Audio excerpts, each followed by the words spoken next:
은밀하게 추진됐던 일본의 비밀 프로젝트가 또다시 폭로됐습니다. 그동안 국제사회는 전범국가 일본의 전자팔찌를 채워 강력히 규제하고 있었는데요. 이를 무시하기라도 하듯 일본은 은밀히 벌써 5번째 타이게이급 잠수함 건조를 진행하고 있었습니다. 법적으로 일본 해군이 보유할 수 있는 잠수함은 총 22척, 그러나 일본은 훈련함과 시험함은 전투용으로 분류되지 않는다는 점을 악용해 조용히 잠수함 수를 늘리고 있습니다. 그러나 한국에게도 놀라운 반전 카드는 있었는데요. 일본 내부 소식통에 따르면 수적인 우위와는 달리 일본의 신형 잠수함 성능이 한국의 도산 안창호급에 못 미친다는 주장이 나오고 있어 해상 강국으로 가려는 일본 정부를 당황하게 하고 있습니다. 그래서 준비했습니다. 일본이 잠수함 개발에 목을 매는 이유와 일본의 최신 잠수함을 가뿐히 뛰어넘는 대한민국의 잠수함의 위력에 대해 자세히 알아보겠습니다.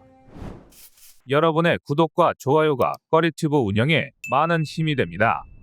일본 타이게이급 잠수함의 핵심은 리튬이온 전지라고 할 수 있습니다. 일본 해상자위대는 1997년부터 차세대 잠수함용 축전지로 리튬이온 전지를 개발, 소류급 잠수함부터 이를 적용해 왔습니다. 그리고 이 리튬이온 전지를 포함한 신기술을 적용하여 건조한 신형 잠수함이 타이게이급입니다. 일본은 2017년 타이게이급 1번함 착공을 시작했고 2022년 취역 예정이라 밝혔는데요. 실제 건조 계획은 훨씬 빨리 진행되고 있습니다. 일본의 무서운 속도전에 벌써 5번함이 진수되었고 더 무서운 점은 이들 중 일부는 취역 이후 시험 잠수함으로 용도 변경될 예정이라고 합니다. 국제사회의 방관 아래 속이 뻔히 들여다보이는 일본 정부의 프로젝트가 그대로 진행된다면 일본 자위대는 매년 한 척 정도의 전투용 잠수함을 계속 획득하는 것과 다름이 없습니다. 또한 훈련용 함선이라 해도 얼마든지 무기의 탑재와 발사를 할 수 있으므로 22척의 잠수함 제한과는 별개로 일본은 그 이상의 전투용 잠수함 함대를 운영하게 되는데요. 이처럼 일본의 과도한 해군력 집착에는 이유가 있습니다. 일본 자위대는 겉으로는 과거의 잔재를 전부 청산했다고 주장하지만 사실 지금도 군국주의 시대를 그대로 살고 있습니다. 그 중에서도 해상자위대는 다른 자위대에 비해 정도가 더 심각한데요.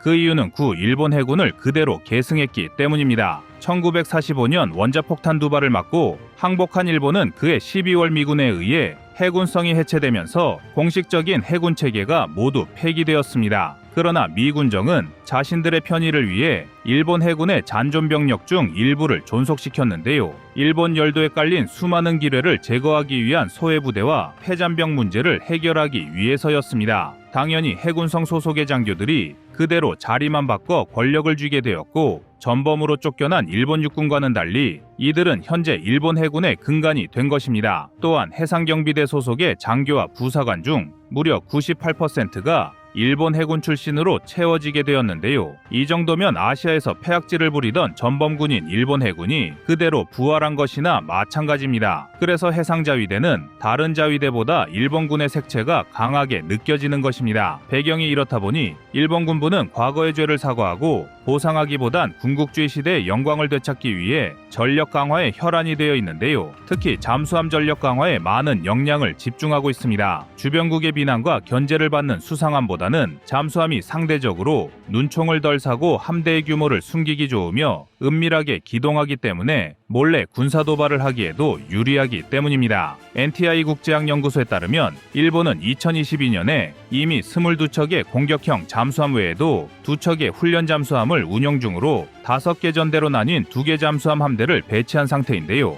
여기엔 중국과 러시아의 해상 전력을 견제하기 위한 미국의 지원도 한몫했습니다. 그리고 이 때문에 몇 년 전만 하더라도 한국과 일본의 해상 전력은 수십 배 이상 차이가 나곤 했습니다. 그러나 시대가 달라졌습니다. 대한민국 국군은 땅과 바다, 하늘을 가리지 않고 전력 강화에 나서고 있으며 오랜 시간 노력한 방위산업 국산화의 결실로 이제는 세계 유수의 신흥방산 강국으로 발돋움한 상태입니다. 현재는 한일 간 해군 격차가 점점 좁혀지고 있으며 심지어 일본이 자랑하던 잠수함 전력의 경우 경우 큰 차이가 없다는 분석도 나오고 있습니다. 대한민국의 잠수함 사령부는 현재 일본의 22척보다 적은 18척을 운용 중이지만 이들 대부분이 국내 기술로 건조되어 성능적으로는 일본과의 격차가 거의 없습니다. 불과 20년 전 우리 잠수함 함대의 규모를 생각하면 이는 정말 굉장한 일이라 할 수 있습니다. 2000년대 이전까지 대한민국은 북한으로부터 한반도의 근해를 지키기 위한 해군 전력만 육성했습니다. 잠수함 전력도 마찬가지였는데 연근해에 적합한 1200톤 규모의 장보고급 잠수함 9척이 유일한 전력이었습니다. 하지만 2000년대 접어들면서 중국과 일본의 위협이 거세지자 이제 가까운 바다만 지키는 것이 아닌 먼 바다에서의 위협에 대응하기 위해 작전 능력을 키우기 시작했는데요. 그 시작으로 214급 잠수함인 손원 1급을 배치했고 장보고급과 손원 1급을 건조한 경험을 토대로 국산 잠수함인 도산 안창호급을 건조해 세계에서 8번째로 3000톤급 이상 중형 잠수함을 건조한 국가가 되었습니다. 도산 안창호함은 국내 첫 독자 개발한 잠수함임에도 성능이 매우 준수한데요. 군사 전문가들은 도산 안창호급이 일본의 주력 잠수함인 소류급은 물론 최신형인 타이게이급과도 대등하거나 일부는 오히려 뛰어난 전력을 가지고 있다고 분석했습니다. 타이게이급은 소류급의 설계에서 크게 발전된 모습을 보이지 않지만 한국은 날이 갈수록 더 기술력을 발전하고 있다는 것을 증명하고 있는데요. 전장 84m, 전폭 9.1m의 타이게이급은 도산 안창호함과 비교했을 때 전체적인 크기는 크게 차이 나지 않지만 승조원의 거주성 측면에서는 도산 안창호함이 더 뛰어납니다. 도산 안창호함의 승조원이 50명인 반면 타이게이급은 무려 70명이 필요한데요. 한국의 잠수함이 첨단 무인화 기술을 잠수함에 적극 반영했지만 일본은 아직 이런 기술을 도입하지 못하고 있습니다. 무장 역시 안창호급이 몇 수 더 위인 것으로 파악되고 있습니다. 주무장인 어뢰발사관은 533mm로 중어뢰발사관 6기를 탑재할 수 있다는 사실은 비슷하지만 도산 안창호급에는 VLS 6셀이 탑재되어 있어 수중에서 SLBM의 발사가 가능합니다. VLS의 유무는 잠수함의 성능 차이를 크게 벌릴 수 있는 전략무기입니다. 또한 원양작전 외에도 함대지 작전의 임무를 수행할 수 있어 도산 안창호급은 타이게이급보다 여러 임무를 수행할 수 있는 멀티플레이어가 될 수 있습니다. 심지어 배치2에서는 함체가 길어지면서 VLS도 추가로 더 보유하게 됐는데요. VLS가 무려 10셀이나 탑재돼 작전에 맞는 다양한 미사일을 탑재할 수 있게 되었습니다. 이게 끝이 아닙니다. 배치2에 이은 배치3도 계획되어 있는데요. 배치3는 2030년대 중반까지 총 3척이 추가로 건조될 예정입니다. 배치3는 배치2에 탑재된 장비를 기반으로 추가적인 개량이 이루어질 것으로 보입니다. 그리고 한국과 일본의 잠수함 경쟁 관계는 동해를 벗어나 수출 시장에서도 계속 이어지고 있는데요. 최근 캐나다는 2017년부터 표류하던 신형 잠수함 도입 사업을 부활시키고 아예 국방부에 잠수함 도입 담당 부서를 신설하는 등 팔을 걷어붙이고 나섰습니다. 그 규모만 따져봐도 자그마치 대당 2조 원가량의 공격 잠수함 12척이나 도입하려 하고 있는데요. 다시 말해 단일 무기 체계에만 무려 24조 원이라는 천문학적인 예산을 쏟아붓겠다는 것입니다. 여기서 끝이 아닙니다. 도입 비용만 24조 원 규모이고 평균적인 잠수함의 전체 수명주기, 유지 비용까지 따지면 총 사업비만 최소 80조 원에 육박할 것으로 추정되고 있습니다. 때문에 다수의 군사 전문가들은 대한민국의 DSM이 3000을 재래식 잠수함의 종결이라고 평가하고 있는데요. 대한민국은 그동안 인도, 태국 등의 잠수함 사업에 참여했고 인도네시아에는 DSM이 1403척을 수출하면서 전 세계 5개국뿐인 잠수함 수출국에 등극했습니다. 반면 타이게이급 잠수함은 일본에 다른 모든 무기체계와 마찬가지로 수출 경험이 전무한 데다 독자적인 운용 방식 때문에 오랜 시간 방산 시장에서 외면받아 왔습니다. 그래도 세계 최초로 추진체계의 리튬이온 전지를 적용하면서 원자력 잠수함 수준의 정숙성과 자망 시간을 확보했다고 홍보하고 있는데요. 하지만 리튬이온 전지는 아직 충분한 검증을 거치지 못한 기술입니다. 오죽하면 재래식 잠수함 최강국이라고 평가받는 대한민국조차 최신형인 장보고3 배치2부터 그것도 산소 공급 없이 추진 동력을 제공할 수 있는 공기분료 추진체계 AIP와 조합하여 사용하는 방향으로 가닥을 잡고 있을 정도입니다. 물론 충분한 군사력을 갖추고 있고 당장의 안보 공백도 감당할 수 있는 상황이라면 자망 시간 시간과 기동 시간을 크게 늘릴 수 있는 리튬이온 전지는 분명 언젠가는 정복해야 할 기술인데요. 하지만 지금 한시가 급한 캐나다로서는 보험 장치 하나 없이 리튬이온 전지만을 채택한 일본의 타이게이급 잠수함을 도입하기 망설여질 수밖에 없습니다. 게다가 일본 타이게이급은 대한민국의 DSM이 3000에 비해 무장이 한참이나 뒤떨어집니다. 전술한대로 도산 안창호함의 개량형인 DSM이 3000은 수중 배수량만 4000톤의 기존 도산 안창호급보다 더 많은 10개의 VLS가 탑재되었습니다. 결론적으로 타이게이급 잠수함은 분명 현대 해전에서 중요한 역할을 할 수 있는 잠수함이지만 한국의 최신의 잠수함이 무장 능력과 작전 시간, 스텔스 기술 등 다양한 측면에서 타이게이급을 능가하는 면모를 보이고 있습니다. 특히 한국은 더 많은 자원을 투입해 잠수함 기술을 지속적으로 발전시키고 있으며 자국의 방위산업 역량을 통해 더욱 독자적이고 강력한 무기를 보유하고 있습니다. 이는 타이게이급과의 비교에서 한국의 잠수함이 전반적인 성능에서 우위를 점하는 중요한 이유인데요. 이제 우리가 만든 잠수함은 단순한 방어 수단을 넘어 해군 전략의 핵심 요소로 자리 잡았으며 일본을 넘어선 해양 지배력을 갖추고 있습니다. 여러분의 구독과 좋아요가 꺼리튜브 운영에 많은 힘이 됩니다.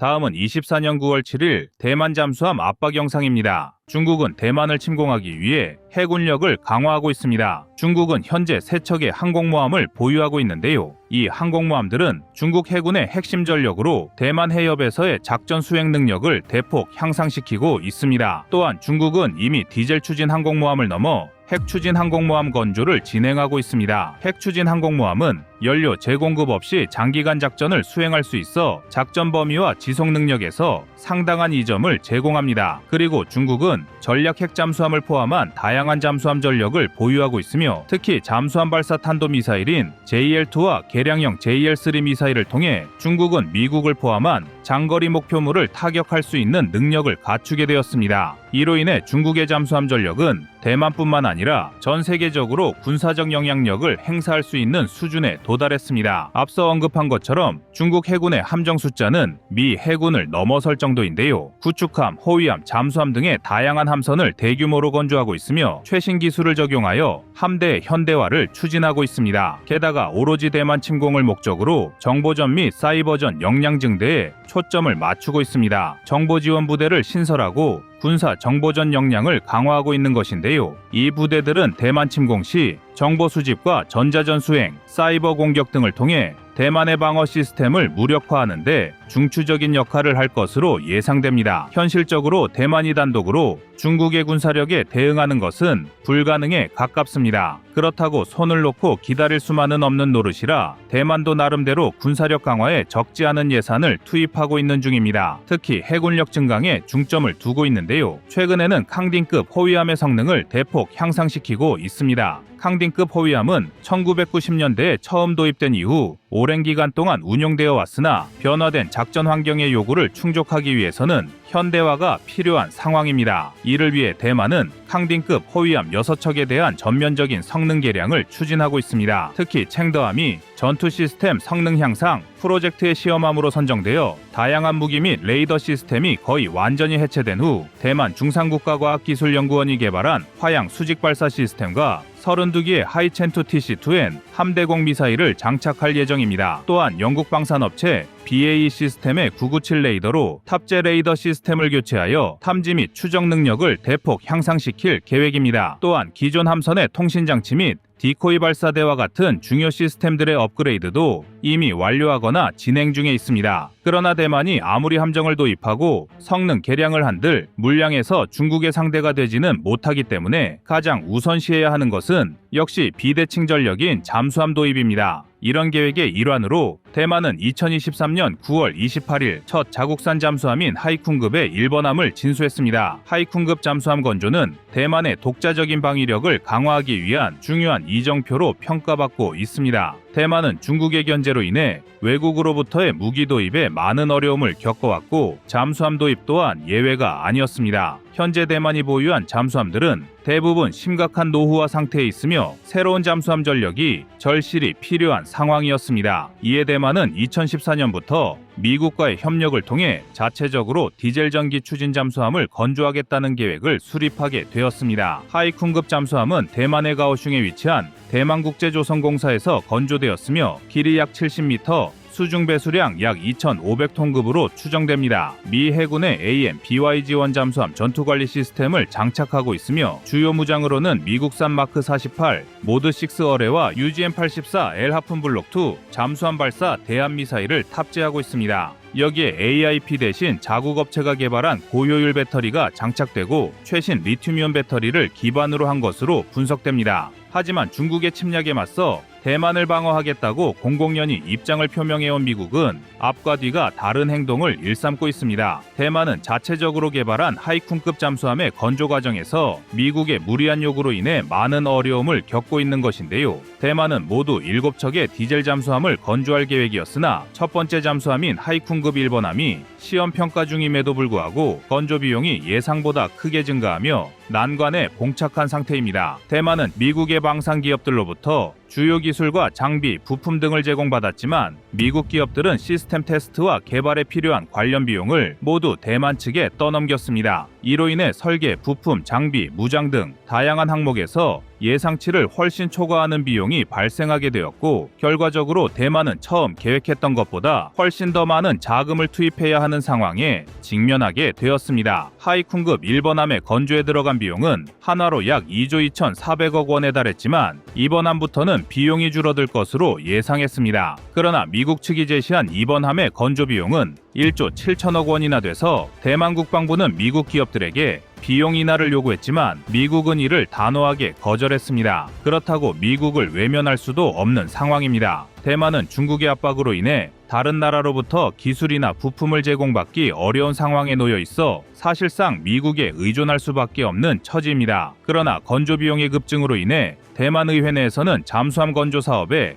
회의적인 시각이 커지고 있으며 당초 계획했던 7척에서 대폭 축소될 가능성도 제기되고 있습니다. 더욱이 하이쿰급 잠수함의 성능 또한 문제가 되고 있습니다. 2,800톤급 배수량에 길이 70m, 폭 8m 정도라 건조 비용에 비해 다소 작은 편이며 잠수함의 표면 마감 상태도 좋지 않아 표면이 울퉁불퉁하게 보이는 등의 결함도 나타나고 있습니다. 대만 잠수함 자체 개발의 순환은 이게 다가 아닙니다. 내부적으로 골치 아픈 문제들이 산적해 있는데요. 첫 번째로 대만 내부의 정치적 갈등이 주요 원인 중 하나로 작용하고 있습니다. 대만 정부는 7척의 하이쿰급 잠수함을 건조하려는 계획을 세우고 있으나 이에 대한 예산안이 야당의 반발에 부딪히고 있습니다. 주요 야당인 국민당과 대만인민당은 잠수함 건조 계획에 대해 회의적인 입장을 표명하고 있으며 특히 첫 번째 하이쿰급 잠수함이 아직 해상 시험을 완료하지 않은 상황에서 추가적인 잠수함 건조에 대한 예산을 승인하는 것에 대해 반대하고 있습니다. 국민당 의원들은 1번함이 시험을 마치지 않았고 성능에 대한 명확한 결과도 없는 상황에서 다음 잠수함을 건조하는 것은 시기상조라고 주장합니다. 또한 하이쿰급 잠수함의 건조 비용이 너무 높고 성능도 검증되지 않았다는 이유로 프로젝트 자체에 대한 회의론을 제기하고 있습니다. 특히 비용이 계속해서 증가하는 상황에서 추가적인 잠수함 건조에 필요한 예산 확보가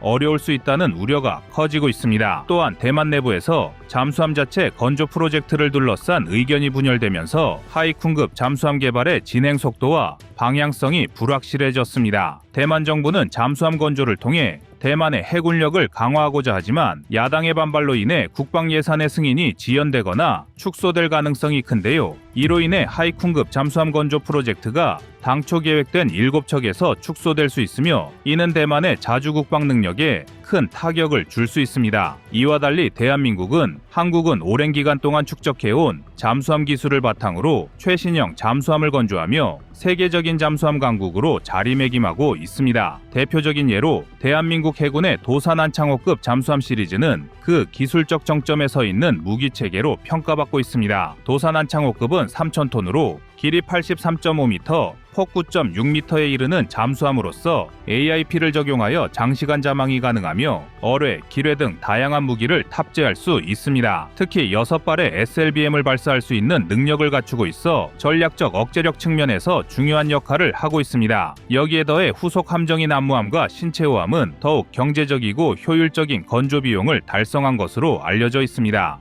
이는 한국이 잠수함 기술을 끊임없이 발전시키고 있음을 보여주는 증거입니다. 한국의 잠수함 개발 능력은 단순히 기술적 우수성에 그치지 않고 수출을 통해 경제적 가치 창출까지 이어질 수 있다는 점에서 더욱 주목받고 있습니다. 현재 대한민국은 잠수함 분야에서의 독보적인 위치를 확고히 다지며 세계 시장에서도 그 영향력을 확대해 나가고 있습니다. 여러분의 구독과 좋아요가 꺼리튜브 운영에 많은 힘이 됩니다.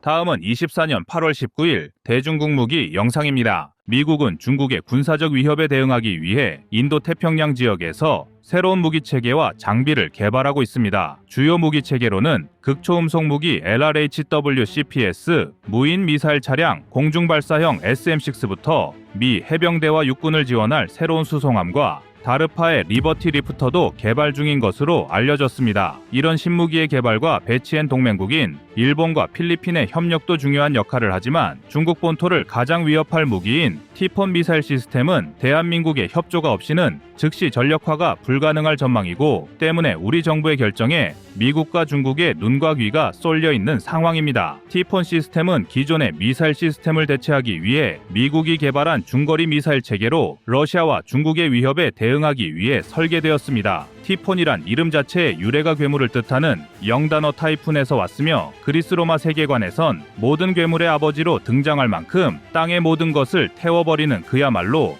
혼돈과 파괴의 상징이라 할 수 있습니다. 그러나 천조국 미국이 겨우 중거리 타격 전력을 의미하는 MRC에 이런 과한 이름을 붙였을 리 없습니다. 30년 전만 하더라도 대표적인 MRC인 토마호크는 대단히 위력적인 무기였지만 오늘날엔 느린 속도로 쉽게 요격을 당해 그 쓰임새가 한정적으로 되었는데요. 그런데도 미국이 MRC에 티폰이라는 무시무시한 이름을 붙인 이유는 여기서 발사되는 티폰만의 발사 플랫폼, 그 잠재 능력에 있습니다. 이 시스템은 외형적으로는 거대한 컨테이너처럼 생겼는데요. 컨테이너 하나에는 군함에 들어가는 마크 41 수직 발사기가 4셀이 들어 있습니다. 마크 41은 우리 해군의 구축함에도 수십 개씩 달린 평범한 미사일 발사기에 불과하지만 티폰 특별함은 언제 어디든 배치될 수 있는 발사기에서 무엇이든 쏠 수 있다는 특별한 능력을 바탕으로 합니다. 즉, 기존 마크 41 수직 발사 시스템을 기반으로 하며 해상 및 지상에서 운용할 수 있는데요. 마크 70 모드 1 페이로드 전달 시스템을 통해 SM-6 미사일과 토마호크 미사일을 포함한